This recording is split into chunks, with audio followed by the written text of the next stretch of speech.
attracting wealth, the secrets of the millionaire's mind.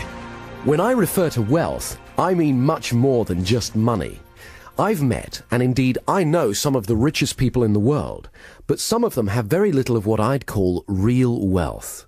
Some of them are workaholics with little quality time or friends, just looking for the next million. Of course, wealth is partly about having money, but real wealth is good health. Without your health, what use is money? Real wealth to me is having good friends you can share intimate and pleasurable experiences with, laugh with, who stimulate and fascinate you. Real wealth is feeling happy most of the time. Real wealth is a sense of knowing you're contributing something to the world, that your life is worthwhile. After all, you are unique. Nobody can do things exactly the way you do them. Everyone has special skills they bring to the world, and the fulfillment of that is a wealthy feeling. First of all, I'd like to start by dispelling some myths about money, by perhaps challenging some of your views about money, because before you can truly become richer in the physical world, you're going to have to become richer in yourself. Stop for a moment and ask, what would having more money give you that you don't already have? Whenever I ask this question, most people have ideas come to mind like freedom, security, or power. The good news is, these are states, and it's easy to create them. But wealth is relative. When some people become millionaires, 100 million then seems like a lot, and 1 million doesn't. People who think like this can never have enough money. In a sense, they always feel poor inside. The Indian guru Swami Muktananda, upon arriving in America, stood at the airport and said, "They live in paradise, yet they'll never know it." For the next few minutes, I'm going to talk specifically about money, and firstly, why some people are good at creating money and others are not. Many researchers have found the distinction is predominantly in the way that we think. I don't mean intelligence, but thought patterns. Some people have what I call a poverty consciousness. Deep down at an unconscious level, they just don't believe they're worthy of wealth. Or they fill their heads with thoughts about why they're poor, or why life isn't fair, why others have so much more than them.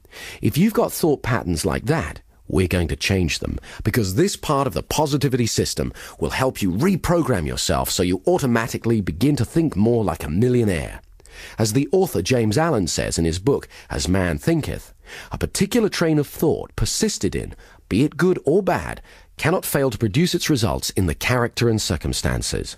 A man cannot directly choose his circumstances, but he can choose his thoughts, and so, indirectly, yet surely, shape his circumstances. Research has shown that a massive proportion of those who suddenly get enormous sums of money, for example from lotteries or inheritance, are great at losing it all very quickly. 80% are actually worse off financially just 2 years later. That's because inside they still feel poor, and the mind has to prove itself right. It can't deviate from its self-image. So if deep down you think of yourself as poor, or if you constantly fear poverty, that's usually what you'll get. In the words of Jim Rohn, if someone hands you $1 million, best you become a millionaire or you won't get to keep the money. You need to have the self-image of someone who deserves great wealth.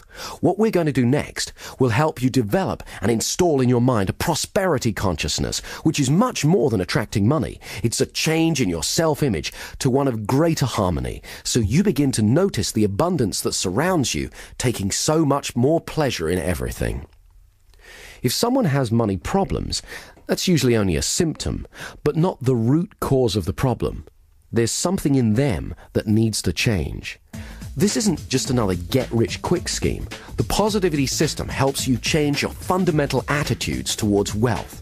As the saying goes, give a man a fish, he eats for a day. Teach a man to fish, and he eats for life. So what is money? The earliest system of trade was bartering. Eventually, coins were used to represent the value of things. They were the first IOUs. Then came paper money. A dollar bill is an IOU from the government. They used to print only as many dollar bills as they had gold reserves to support in the bank. However, in the 1940s, the governments of the world decided to abandon the gold standard system. Since then, they've been printing money like it was going out of fashion. So now there's only a fraction of gold in reserve compared to the amount of paper money in circulation. Even paper money is being replaced by plastic credit cards and numbers in computers. So money is essentially a symbol. Quite simply, money is a form of confidence. Say, for example, you and I are sitting here and we have $1 bill between us, and we pass it back and forth. If we do it really quickly, in a week we could spend $1 million. Money is the oil in the machine of the economy of a nation. It allows the flow of goods and services. Another way of looking at money is as packaged experience. Your efforts and work is translated into money, then it's translated back into a vacation or an automobile or whatever. However, some people view money as a commodity, wishing to acquire money for money's sake. These people often fear not having enough money, so they hoard as much as they can. This slows down the economy of a country, just as it's harder for an engine to work without enough oil. Also, these days, there are plenty of people who use money to project power, success, and happiness. However, money itself is not a source of happiness. Happiness is a neurochemical event. It's a state that you generate within you. History is littered with people who found that money alone wasn't enough. Elvis Presley, Howard Hughes, Marilyn Monroe, Christine Onassis, and the Gettys are all prime examples. The musician Ry Cooder said, "All the money in the world is spent on feeling good." But you already know that good feelings are just states of mind and body. So part of the equation of becoming wealthier is simply to cut out the middleman and just have the good feelings that the money would have given you. Some people say, well, I can't feel self-respect or achievement until I have a certain amount of money in the bank. Of course, it's great to have targets and goals, but why don't you make one of them feeling good now? Let's talk about negative thoughts about money. Most people have been programmed with some negative financial limitations. They've been taught things like the Bible says money is the root of all evil. What the Bible actually says is the love of money is the root of all evil. That is the acquiring of money for its own sake. Or they've been told that there's only a finite amount of wealth and that the more you have, the less there is for others. Again, this is more garbage. It's actually common in our culture to hear terms such as filthy rich or fat cat, which are indicative of an unconscious mistrust of money. Our unconscious beliefs about money affect how much we're able to create. If, say, you believe money is bad in some way, you'll unconsciously sabotage your attempts to create more money in your life. For example, some artists believe that they cannot have commercial success because that compromises their artistic integrity. Other people believe that you can't be a good person unless you're always helping others, even if it's to your own detriment. But as Abraham Lincoln said, you can't help the poor by being one of them. Some people stay poor because it's safe, it's what they know, but it's not what they're truly capable of. Quite simply, the outside world is a manifestation of our inner world. As you use the positivity system, you're going to let go of any old limited ideas you've had about money and program your mind to become more prosperous. Limited ideas about money are historically derived. During the Middle Ages, the feudal system gave wealth to a privileged few, whilst the masses were tricked into believing that poverty was their salvation. This hierarchical system of power assumes that there's only a finite amount of wealth to go round, implying a scarcity of wealth, and is like some of the corporations of today where power is top-heavy and everyone competes for their position. In some cases, poverty was glamorized, and for many years it was actually considered a Christian virtue. Some people who grew up in the last century during the Depression or experienced rationing of food and essentials during the Second World War have unconscious beliefs that there just won't be enough to go round, and many of them have inadvertently passed them on to their children. One of the extremely negative attitudes about money is holding resentment towards someone else's wealth. That comes from a place of very low self-esteem, and it keeps those people stuck. It's better to wish the best for others. When it comes to money, nearly all the self-help and metaphysical books refer to something called the law of attraction. The law of attraction is a useful metaphor for synchronicity, which can be described as the appearance of meaningful coincidences or incidences of chance. For example, have you ever thought about someone, the phone rings, and it's them? Now, is that telepathy, some kind of magnetic attraction, or just coincidence? Have you ever thought about, say, getting a particular car? Then suddenly you see that type of car everywhere. Maybe you're just noticing how many of those cars were there already. Wouldn't it be good to attune your mind to notice how many opportunities there are to become wealthier? Some people believe the mind is like a magnet, that what we hold uppermost in our attention, we attract to us. In other words, we always get more of what we focus on. In music, there's something called the principle of sympathetic resonance.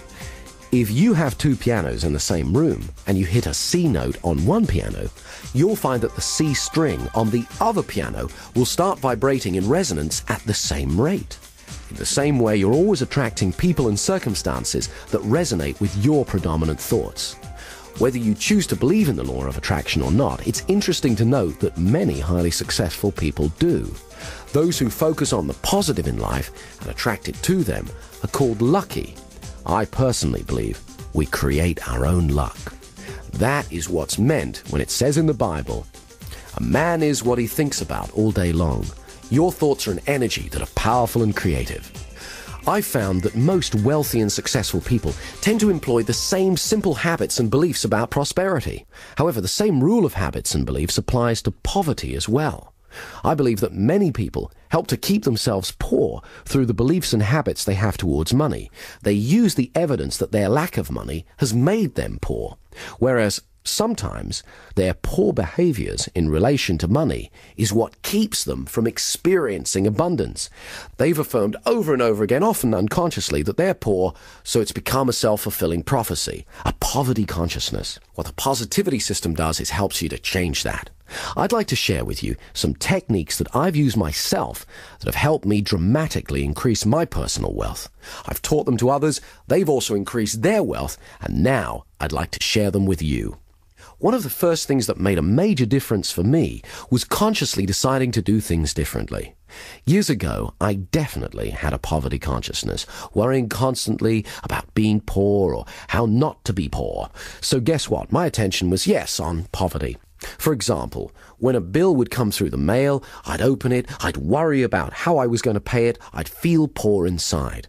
Obviously, it's important to be financially organized and consider how best to pay bills. However, I was also affirming to my unconscious mind a poverty belief. If you're going to be wealthy, it's just as important to prepare for wealth by feeling rich inside. So what I started to do when I opened a bill was vividly imagine I had thousands in the bank. You can imagine how good that feels. I was sending a new message to my unconscious. Some people try saying affirmations like, "I am truly wealthy." But if deep down you don't believe that, it's next to useless. You have to create a feeling of wealth by vividly imagining yourself as wealthy over and over again. Next, I needed to change my self-image around money. I had a scruffy little checkbook, one that reflected my scruffy little finances at the time. So I changed banks and got a clean new one to help me start to feel different. The mind is sensitive, so it's important to signal to yourself that positive changes are happening. Then the real fun began. I needed to get a strong sense of what greater wealth would be like. So I got an old bank statement, cut it up, removing the bits that said overdrawn, and began to rearrange the figures and glued it back together, showing that I had thousands in credit. As soon as I'd finished, I burst out laughing. Actually holding it in my hands, it began to feel more real. Within a few months, the imaginary amount had become a reality.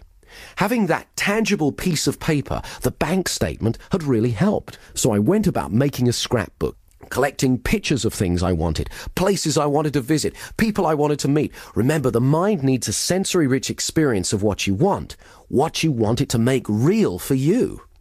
It's important to have big dreams so you can grow into them. For example, a few years ago, I went into a Mercedes showroom, sat in a car to get comfortable, smelled the leather, went for a test drive, imagined vividly it was my own, took away a brochure and added it to my scrapbook. Imagined driving it every day. Pretty soon, I started to see Mercedes everywhere. My mind was now focused on getting me one. And chance favors the prepared mind. So it wasn't long before a bargain came along, and I bought my first Mercedes. As George Bernard Shaw said, "Some men see things and ask why. I dream things that never were and ask, why not?" A friend of mine got really into this type of creative visualization. He'd been practicing on visualizing parking spaces. Amazingly, it seemed to work. So he decided to go for bigger things. He'd never traveled abroad, and he really wanted to, but he didn't have the finances. So he collected together a bunch of travel brochures, cut out the pictures of all the places he wanted to go, and stuck them in his scrapbook. This is the funny part. He packed his suitcase every Sunday for a month and went to the airport. He even stood in line. He'd then come home and watch a video of a program about travelling on Concorde and look through his scrapbook at all the places he wanted to go. He really gave himself, his unconscious mind, that experience of travelling to and enjoying exotic locations. He focused on it for a month non-stop because he believed you always get more of what you focus on. Suddenly, he was called into his boss's office and asked if he would become their international correspondent. His boss explained it would mean travelling all over the world. He could hardly believe it. Most amazingly of all, when he arrived in a small village in Switzerland, he began to get a feeling of déjà vu. It was only when he got back to England and checked in his scrapbook that he found it was the exact same village that he'd been visualizing. Extraordinary as it may seem, I've witnessed many such occurrences similar to this since. I personally have become more skeptical about coincidences and am willing to consider that in some cases it's as though the mind may actually have the ability to attract events, things, or people to us. When I made a TV series about paranormal phenomena, we featured one experiment conducted by a French scientist. He created a robot that moved in a random pattern around the room. Then, he hatched a group of chicks. When a chick's born, the first thing it sees it believes to be its mother. This process is called imprinting. The chicks imprinted on the robot as their mother. Then, he put the chicks in a cage in one corner of the room and switched the robot on. Amazingly, it stopped moving randomly around the room and moved over to the area where the chicks were. There it stayed, moving back and forth. Strong evidence for the existence of what's known as psychokinesis, or in other words, mind over matter. It appeared that the chicks were somehow willing the robot that they believed to be their mother to stay with them. At Princeton University, hundreds of thousands of experiments have been conducted testing human ability to influence machines and physical matter. When I made my TV program about paranormal phenomena, I interviewed Dr. Michael Ibbison from Princeton University, who'd been conducting a number of experiments which strongly point to the existence of psychokinesis. Some people are better at it than others, but it's like anything. The more you practice it, the better at it you get. I began to wonder, could it really be possible to literally attract money? What is interesting is that many rich people believe that's how they do it. But how do you do it? It's very simple, but it does take regular practice. You're going to need to rehearse being wealthy, like a method actor would play a part, and do it over and over again. Totally get into that part. Okay, the first thing you need to do is get a scrapbook and start collecting pictures of things that you want, people you'd like to meet, places you'd like to go, things that you really want, anything that you want to bring into your life. Incidentally, it can just be a symbol you desire. Then, go about creating sensory-rich experiences of your goals. If it's a particular car, go about getting a test ride. Then it'll be easier to vividly imagine driving one over and over again. If it's a beautiful house, imagine walking around it until you know every inch of it. The feeling of the carpet, the smell, the texture of the furniture, and so on. Also, be open to feedback from your unconscious mind. When I first imagined owning a Bentley, I was visualizing driving it down the road. But other cars kept bashing into me. No matter how hard I kept trying to get out of the way. I took this to be a warning that, although I could get a Bentley, the cost at the time might be some jealousy. In other words, there was a cost greater than money than I'd foreseen. The next step is, every day, look at your scrapbook. Imagine what it would be like living your desire. See what you'll see, hear what you'll hear, and feel how good it'll feel. Do it as often as you can every day. You may not get instant results. You can imagine how chaotic the world would be if every whim or fancy we ever had suddenly materialized, but you will begin to set the process in action. Okay, I'd like you to stop for a moment and imagine how your life would be different if you are much wealthier. How will you walk? How will you talk? How will you feel? How will others treat you? How will you feel about paying bills? What kind of luxuries will you have? What will you buy? How will it feel better to be earning more money? Think about this every day until you become very comfortable and used to it. Right, next, here are the 20 best ideas that I can give you on how to start increasing your wealth today. Any one of these will make a difference. As you start using more and more of them, you'll move even faster towards a wealthier life, towards the millionaire's mind. Number 1, save first, then spend what you can truly afford. Now, I know this sounds obvious, but poor people do the opposite. They spend what they earn. Often, they spend more than that and wind up affirming their poverty. You have to have a plan and stick to it. Come up with a plan to clear any outstanding debts and take steps towards reducing your debt month by month. As soon as possible, stop keeping your head above water and start laying the foundations of wealth. Some people find it helpful to write down everything they spend money on. Somehow, having it right there in front of them makes it much clearer. 2, study wealthy people. Find out what it is that they're doing and you aren't. Understand how they think and behave towards money and wealth. Do the technique we did where you choose a role model. Ask yourself, what did they do that I don't do yet? Read books and listen to audio programs on wealth. There's plenty of superb sources of wisdom on the bookshelves. 3, ask for help. I find that as long as you're polite and respectful, most people are willing to help. There are other reasons why asking is a good practice. It makes other people aware of who you are and lets them know you take yourself seriously. It's a sign of self-worth. It also gives others the pleasure of helping you. Not everyone will offer to help because they don't want to impose. So ask and give them the opportunity and the pleasure of helping. It's good for their self-worth as well. As Charles Givens, the author of Wealth Without Risk, says, if you want to learn about money, learn from somebody who has a lot of it. Many of the most successful people I know have said that they wish more people would have the courage to ask them for advice. 4, do regular visualizations. Create a sensory-rich experience of what it is that you want so your unconscious mind can get a clear idea. Also, walk around for an hour each day, imagining you have everything you want. Walk into a restaurant as though you are a multimillionaire or a famous rock star or whatever it is that turns you on. Do it like a method actor would, totally get into the part, because it conditions your mind to get used to success, and it's a lot of fun. 5, make a joy list. Think of everything you love doing. Then, regularly treat yourself. Let yourself know that you really care about yourself. How do you expect other people to treat you if you don't occasionally treat yourself? 6, continually stretch yourself. Dare to dream and think big.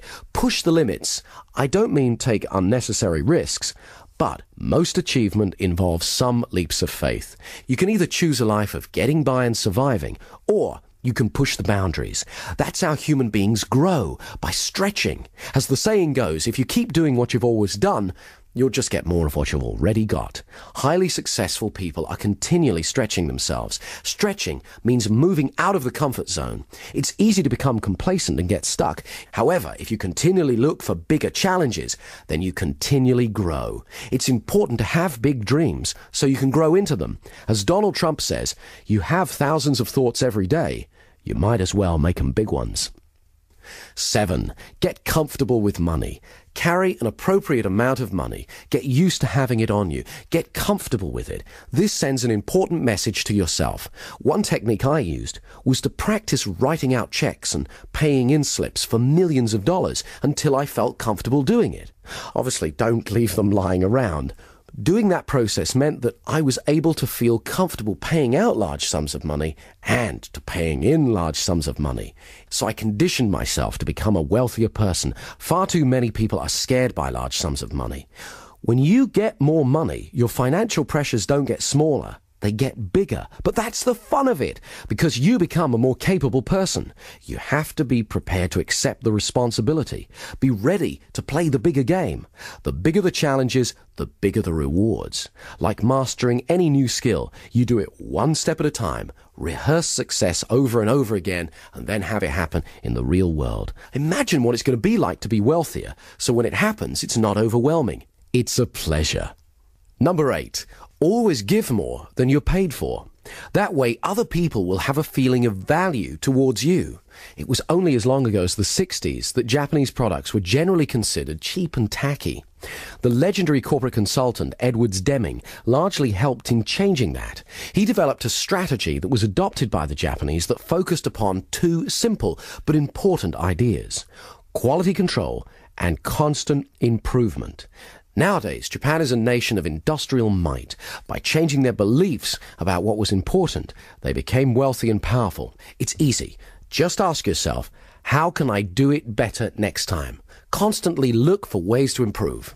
Number 9, an attitude of gratitude. I know it sounds like a cliche, but it really works.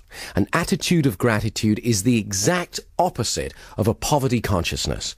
When you start to regularly think of all the good things you have, of how fortunate you are, that sends a strong message of abundance to your unconscious mind and creates a flow of prosperity.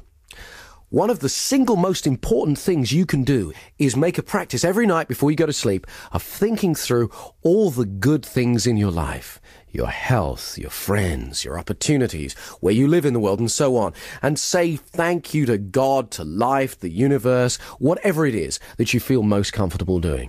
A friend of mine has a great saying along these lines: today's gratitude buys you tomorrow's happiness. Of course, this also applies to people. Others love genuine gratitude, and it encourages them to help you again and again in the future. Number 10, stop seeing poverty as a problem and treat it as a challenge. Most wealthy people have to overcome it at some time in their lives. You don't have to make millions overnight. Just start making a bit more and more each day. Number 11, watch out for those old patterns of affirming poverty.